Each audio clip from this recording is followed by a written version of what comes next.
Welcome back to Second Breakfast. My theory today, if you will entertain it, is that the Texas Chainsaw Massacre is about vampires. Yes, I know that I'm wrong, and I know that this is just one way that we can look at movies. This is one lens that we can view this work of art through.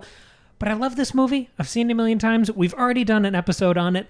We watched it again recently at the Alamo Drafthouse. It scared the shit out of me in a way that it never has before, and I came out of it just burning with this idea that, oh God, this movie really feels like it's about vampires. So I spent some time putting the notes together. Maggie's here with me, of course, and we're going to work through some of these ideas. I really got to tell y'all, Cam tells me a lot of crazy ideas on a regular basis, but he told me about this one. I thought, I think this one has some meat on its bones, on its vampiric bones. Sure. So I think I'm excited to talk about this. And you're welcome to disagree. And I know it's disagreeable, but ultimately this is just a subjective thought exercise. There's no claim of artist intent or just having fun here playing with a movie we love. So immediately jumping on the same framework I used for the Long Legs Faustus video, a who's who. We're mapping some characters from Bram Stoker's Dracula onto Tobe Hooper's Texas Chainsaw Massacre. I think to reframe the thesis, I am saying specifically that the Sawyer family, who's Leatherface, Grandpa,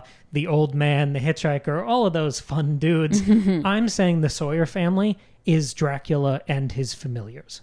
So to make sense of this, we need to start with Dracula's most famous and, reviled familiar, his servant Renfield. We're not talking about the Renfield movie. Like I say, is Nicolas Cage making a cameo in this video? No, so Renfield, of course, is the twitchy fanatic. He talks to himself, he eats the bugs. He's the most devoted, maniacal servant to Dracula. Yes, he's the one who's in the asylum during most of the book, right? Yes, exactly. Yeah. And immediately that makes me think of the hitchhiker and the old man. Yes. I'm throwing them in the Renfield category. The old man being the one who works at the gas station. Yes, with the sideburns and the teeth. Mm-hmm. Yeah, so the remaining two Sawyers, and this is really where we get to have some fun. The remaining two Sawyers are Grandpa and Leatherface. I want to start with Grandpa. Because we went to the Chainsaw House the other day, by the way. It's like the fourth time we've been, by the way. We make it's a regular pilgrimage. By the way, they turned the house into a restaurant. Maggie and I literally went and had brunch in the room where the dining room scene at the end of the movie takes place. They recently redid the whole restaurant. It's great. It's really, really fun. Yeah, so we had a wonderful, happy little brunch in that horrible room. And I want to talk about Grandpa because they have like a puppet of Grandpa in the attic that we got to go visit. And that really got me thinking on this again. Grandpa is treated by the rest of the family when they wheel him out from the attic. They treat him like he's the mastermind. Like he's the mentor of the whole operation. He's the patriarch, yeah. Yes, even though he's past his expiration date, when they try to put the hammer in his hand to kill Sally, that is a restaging, clearly, of something he used to do in his prime. Right. And at least for me, every time I watch the movie, I get the sense that he started this whole mess. He taught them how to kill people. Yeah, it's got to be that way. Grandpa's the inciting incident here. Why don't we do a prequel about that? But between that and his gaunt appearance and his wrinkles and the white face and the like weird masky makeup effects they're doing on him, I'm going to call him Dracula. Sure. Since he looks like Gary Oldman in Coppola's Dracula movie. Well, and he feels so immortalized, exactly. like in the way that he's treated. Like he's near death, but like somehow he's still alive in the same way that Dracula is immortal. Right. And so many of the other characters look like everyone else in this deep Texas story. But Grandpa in particular works for this Dracula comparison. He works because he's so aesthetically different. For one, he's in a full suit in an attic in deep Texas.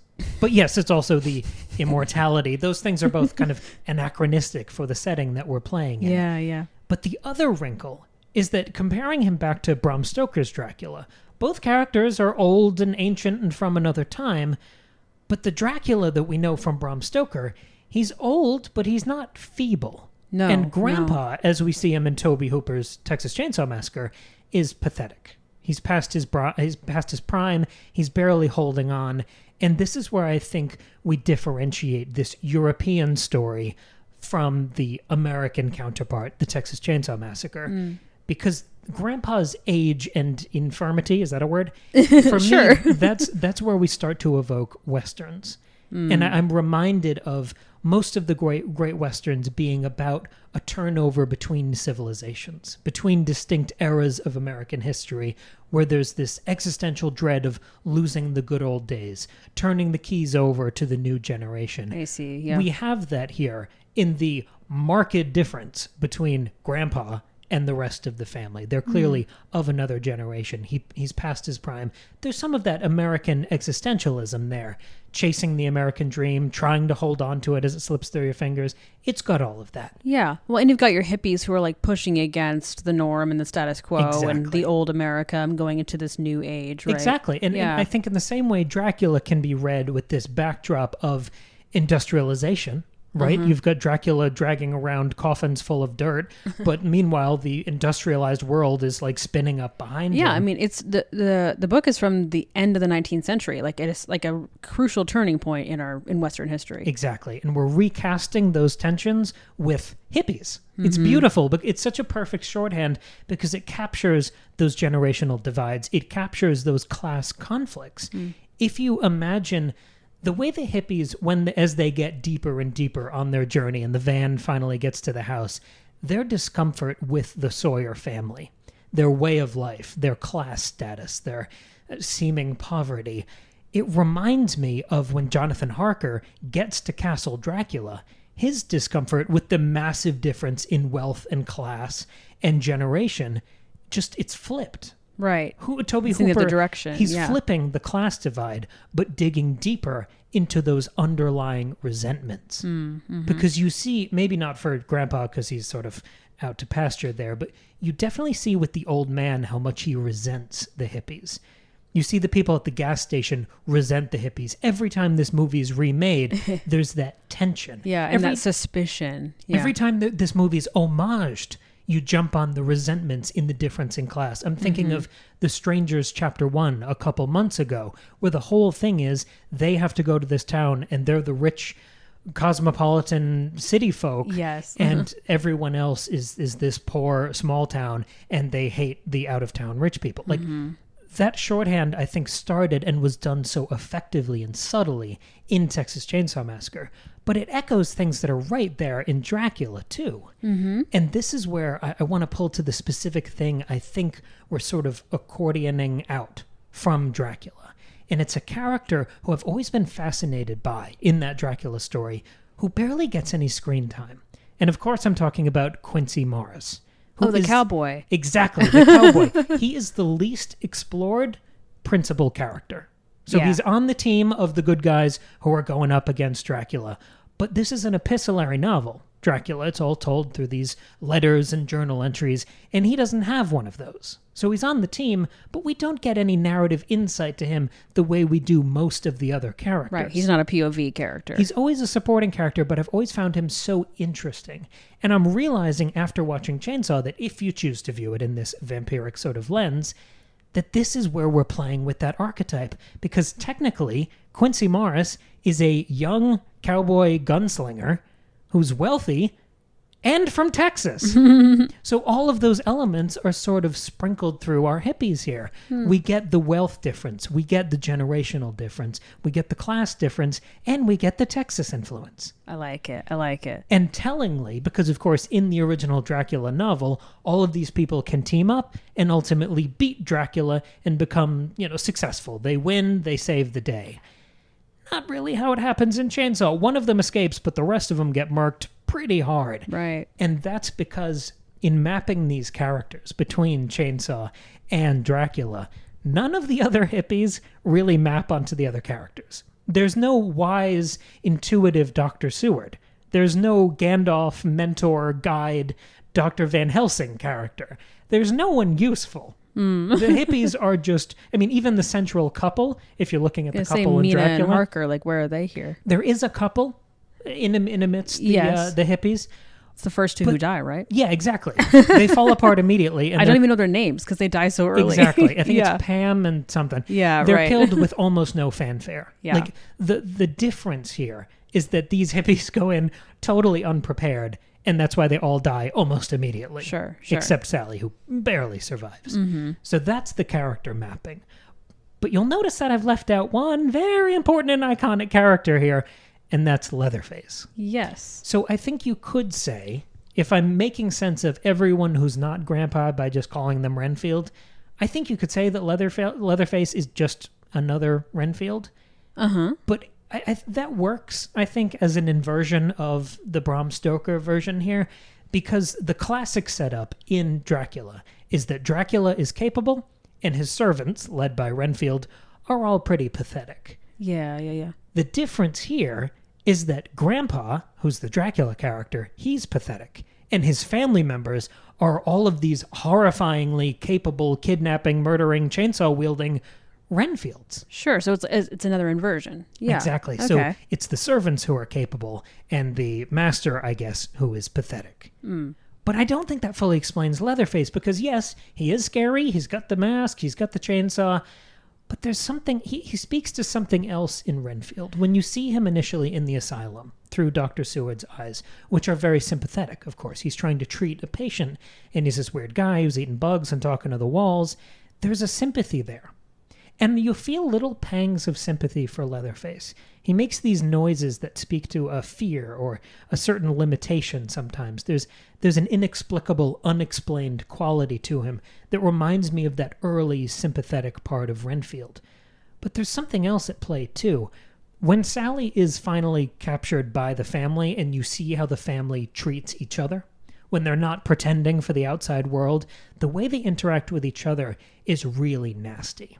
And particularly, they are abusive to Leatherface. That's true. You don't really get to see that until that dinner scene when they're all together. Yeah. The entire rest of the family kind of abuses him. They threaten him, they chase him around, they order him around. He's almost, compared to the way they treat the other ones, Leatherface is almost treated like another captive. I was going to say, he's at the lowest tier, even though he's doing a lot of the literal heavy lifting. Like, he's, I think, the lowest on the totem pole. I mean, they're all kind of like incapable in their own ways, but he seems to be the lowest. He's one rung above Sally. Right, yeah. He almost seems at moments when he's not running around with the chainsaw, he feels like a captured innocent being made to do the bidding of the other ones who are all serving what seems to be Grandpa's grand plan. Yes, it doesn't seem like what he's doing is like, or his own personal goals. And it's that tension that reminds me of the bewitched early vampiric versions of Lucy and Mina from Dracula.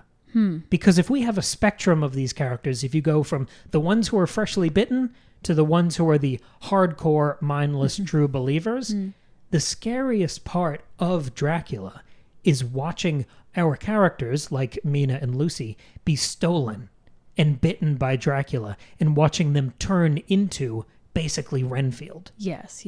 And the closer they get, the less recognizable they are, the more evil, the more out of character they are. That's the loss. That's the terror of the Dracula story. And I think Texas Chainsaw Massacre, with the Sawyer family, is visualizing this decay and stratification process. Like, look at it this way. Stage one, after you're metaphorically bitten, is you become Leatherface. You can still kind of see the innocence, but also some of the evil seeping in. Then, like one rung above him, you get the old man, who knows what he's doing, but he's self-serving. He wants to be on the winning side. He's the one who does the abductions. He's not the one who they have to like stab with the cattle prod to make him go along with this. Sure. He's the acting manager of the other familiars. And then at the craziest full Renfield, like traditionally end of the spectrum, you get the hitchhiker. Okay, He's completely cuckoo, bananas, true believer, crazy. See, I was going to actually flip those. Number one, because of age, but also I think because if you have the old man as this higher rung above the hitchhiker, you're right that the hitchhiker is like more that level of crazy and unhinged, but if you like follow up to the path to Grandpa, to Dracula, the older you get, the more powerless you become, and the more the younger generation can overtake you, which I think is part of that fear that this movie is exploring. And so I feel like you could pair it as, it's like you start as Leatherface as like this, like, you know, newly bitten servant, and then you go up to hitchhiker where you're a lot more conscious of what you're doing, but you're fully capable and fully cuckoo. Then you get to the old man, who is definitely capable and knows what he's doing, but he's less powerful than the hitchhiker, and then you get to Grandpa, who is the most like knowledgeable, like up there mentally, but is fully incapable physically. I think that's a totally valid way to view it. I think I'm looking at it at a slightly different angle because my understanding of the equivalent of the vampirism, because we don't see anyone actually being bitten. Right. There's no actual blood drinking happening. I feel like the vampire, I don't even know if Vampiric? these are words. Who knows? The vampireness of the Texas Chainsaw Massacre world is insanity. Okay. And I think the old man having the ability to code switch and still work at the gas station and talk to normal people, that speaks to he's not as far gone. That's the hitchhiker true. Cannot exist in normal society. Yeah, he tries real hard to like be as he's not trying to be normal. He doesn't have a day but job. He can't get along with the hippies when he's in the van. Like they are immediately like, this guy is weird. He can't do that code He switching. can't just like pretend to try to get them there. In the same way Renfield, when he's full cuckoo in the book, that's all he is. Yeah. He's just number one fan of Dracula, waiting to be called up by the master and break out of prison. Like he's not. The other parts of his life have gone away at that point. So that's sort of how I'm making sense of it. Yeah. Okay, I can see that. Seeing Leatherface as that first rung on the ladder of the Sawyer family, it kind of helped me make sense of Sally too, because we see almost the beginning of that conversion process. If there's not a literal she has to be bitten by Grandpa to turn, like that obviously isn't what's happening. Right. But so much of that dinner scene, the last 15 minutes of the movie is her screaming and those close-ups on her eyes. And I think there are moments where she teeters and almost goes crazy. Oh yeah, you can see her really becoming unhinged throughout the whole thing. Yeah. And that is the crazy that they are. I mean, she jumps out of a window from a second-story building. Like I mean, it's like a survival thing, but also just the way that she's reacting is definitely like an indicator of something mentally she's struggling mentally for a good reason. So, but you can see how one could slip into the next phase, which is Leatherface. And when she's hit very limply with that hammer by Grandpa and she has a bit of blood on her, I think that sort of represents cracking open that door. Yeah. In the same way, after you'd get bitten, you'd have a little bit of blood running down from the little teeth marks. Yeah, sure. She has that little bit of insanity running down her from them almost starting to convert her, but she happens to escape. Yeah. But if she hadn't escaped, she would have been Leatherface. And I think it's an incredible move to make her closest analog, the crazy guy running around with the chainsaw, that is the next step, that is the near miss, that she escapes at the end. Sure. Well, even both of them, once they escape, she's on the truck laughing and he's just kind of, I don't know, free dancing in the middle of the road. They're both kind of just losing it. Yeah, right. Like she escapes, and so theoretically she will not descend any further. Yes. But yeah, they're both like mentally not fully where you think that they would be. Yeah, I totally see what you mean. So there's one piece of imagery I want to play with. Apart from kind of the who's who mapping the cast, I want to track the role that blood plays through the film.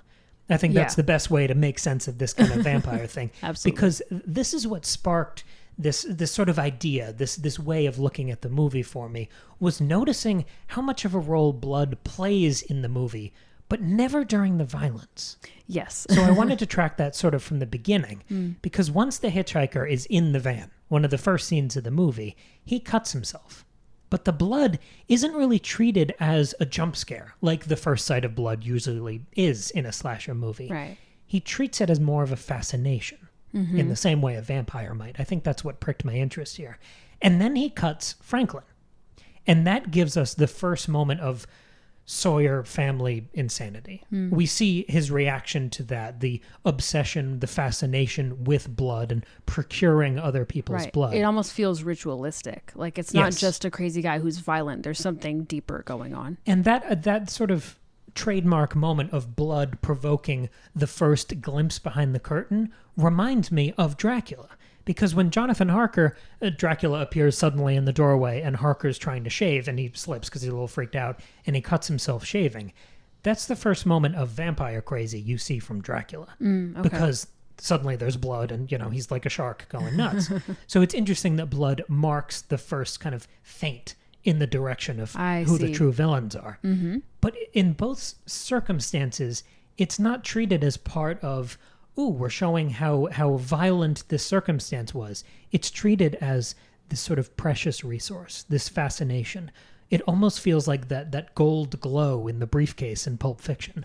Blood has this like mythical, obsessive quality to it. And through that lens, once they kick the hitchhiker out of the van, because he just stabbed their friend and did the weird thing with the camera and cut his own hand, there's this weird blood thing going on, so they throw open the door and kick him out the van.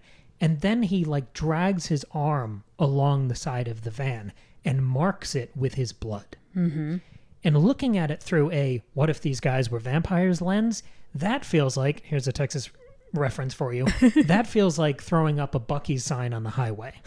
Like he's marking the van saying, oh, there's food here. Okay, if you take this exit, he's throwing up like some McDonald's arches. He's putting up the bat signal for his fellow vampire familiars. I see, like fresh meat just wandered into town. Well, here's a question: why would he mark them specifically? Because couldn't any people be like game for that? Well, I think no, because I think locals are different. I don't think anyone local is going to notice if tourists vanish. I see. Like because they're in a small rural area, so if they take locals, then that's going to be noticed, and that could draw attention. That's a good point. Pipeline, basically, is that they can abduct out-of-towners. These are drifters. These are out-of-towners. It won't cause any... Yeah, I see. Exactly. Okay. So he's especially because that. The first scene is us seeing that like these guys are already in the news. Like they're already doing some weird shit to graves, and so there's already been public attention. So they want to be as under the radar as possible. Yes. Okay. And this idea stuck with me through the rest of this viewing, because this idea of blood being elevated or preserved, it pays off again and again. The idea of Leatherface keeping the meat of the victims. When he kills that first couple and he puts the girl on the hook and he puts the guy in the freezer, he's not wasting any part of that. In the same way, he's not wasting the parts that you'd use to make the head cheese equivalent for people. He's not wasting the blood either. I see. Yeah. And that I want to go back to that head cheese thing. It's that gross out conversation with the hitchhiker in the van where they basically talk about not wasting any part of the animal, and you just throw it all in a stew, and that's how you make the head cheese. And they're talking about cows in this instance. Right. Yeah. The idea there, I mean, there's an ick factor of scrapping a body and using the parts. But I feel like by slightly tilting it from what vampires do to people, instead of, oh, we're just going to use the blood as a resource from the corpse, by talking about, oh, we're going to use the rest and make a cheese.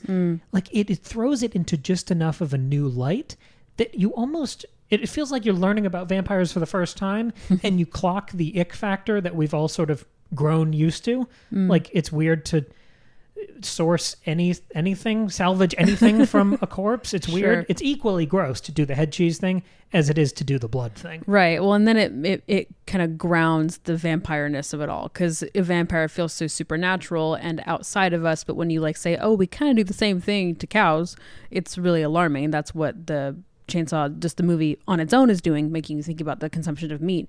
And here you add the layer of vampire blood sucking. It makes it more interesting. And that's the whole pipeline of them abducting these travelers. And they have, at the gas station, they have this barbecue business. Right. You see that when the old man tries to lock Sally. Yeah, you see it rotating in the what is that? A little stove, I guess. Right, exactly. Where they're making the like, sausage links and stuff. And previously, I thought that this barbecue business was just a way for them to cover for the murders and dispose of the bodies. Sure. In a way where no one would find them. Sweeney Todd style. Yeah. Yes. Like instead of money laundering, this is like meat laundering. Yeah. But if they're vampire, like analogs, that's also a way to just a great way to get blood and make some money off the rest that you don't need from the body. It's perfect crime. I mean, it's gross, but take all the blood, sell the rest as jerky. Sure. That would work too. Yeah. And if you zoom out, the movie when it came out was rated R, or depending on where you lived, it was rated X in some territories. And it was rated that way for the terror of the film. It wasn't for actual blood and gore. Right, because there's hardly any blood. Yeah. Right. It's something you don't remember when you see it because you feel so scared. You feel like you're seeing all of it, and you remember seeing more than you did.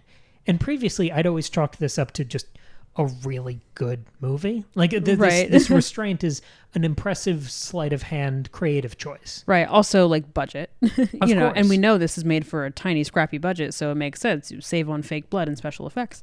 But in this little theory that we're building for fun here, it also could speak to a possessive caution of them not wanting to spill or waste that blood. Sure. Yeah. That they have these other tactics involved. I see it. Yeah. Or, the movie's just about cannibals in the 60s, or veganism, or a million other things. This vampire thing is just one prism we can use to look at a film. And it's the one that spoke to me this week. Texas Chainsaw Massacre is an absolute masterpiece. Dracula is a masterpiece.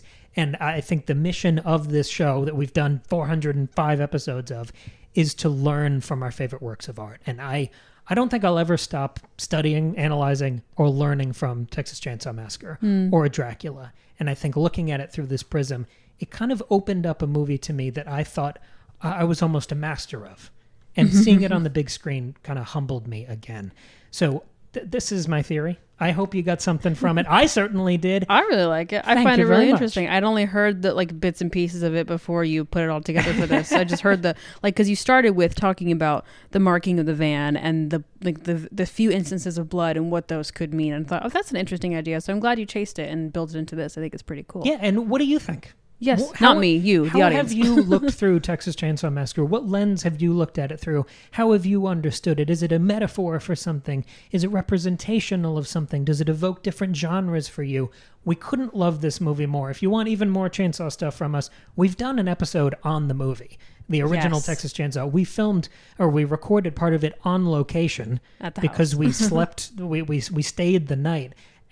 You can stay overnight. They have a couple little kind of apartment areas. Not in the house itself, but right next door. They have little cottages around there, and we stayed there and watched the movie and freaked ourselves out. And we recorded a little bit there. We also talked about the 2022 Texas Chainsaw Massacre movie, which we really liked. We did, and it was fun. Over on Patreon, where we have all our bonus episodes, we've done episodes on X and Pearl, the Ty West Mia Goth movies, which are very much homaging and developing a lot of the ideas from Texas Chainsaw Massacre in really beautiful ways. We have lots of other horror episodes, lots of other weird theories. We did the Long Legs Faustus discussion, and we talked about Malum, which was our favorite indie movie horror from last year, and somehow we got to do an interview with writer-director Anthony DeBlasi. That's right, It's the biggest moment we've ever had on the show. I still can't believe it happened. Yeah. That film is absolutely incredible, so go check that out on our page if you haven't seen it or watched it already. Thank you very much for joining us. We'll be back in just a couple days with a brand new episode.